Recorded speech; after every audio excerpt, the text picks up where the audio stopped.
Put a finger up if today marks 1 day since you got out of the psych ward, where you spent 9 days in there after attempting to off yourself. When you got out, you shared your story. And upon sharing your story, you received a lot of positivity, but you also received a lot of negativity that you didn't want to shed any light on in a moment because you didn't want to take away from all the positive.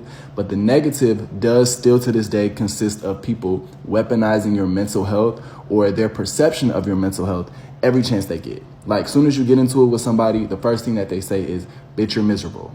Bitch, you're psycho. Bitch, you hate your life. Bitch, you tried to crash out over a man.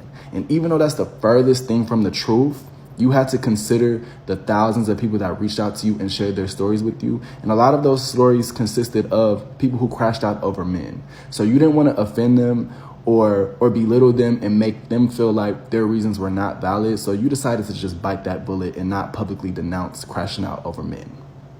Or you getting on this internet and seeing think piece videos after you get into a public fallout with your friend from people like Selena, who said, I know Davey was the problem because I know what it's like to be friends with somebody who's mentally unstable. It's really draining. Even though you're not mentally unstable, you're not mentally ill, you've never been diagnosed with anything outside of what the TikTok doctors in the comments try to diagnose you with. You don't take any medication.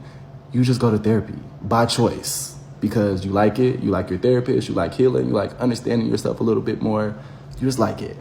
Or you feel like you can't be your old self anymore and joke how you used to, even though you've always been unhinged and said crazy things that are off the wall, because you will have people in the comments trying to be funny and troll you and poke at you and say things like, are you having another episode?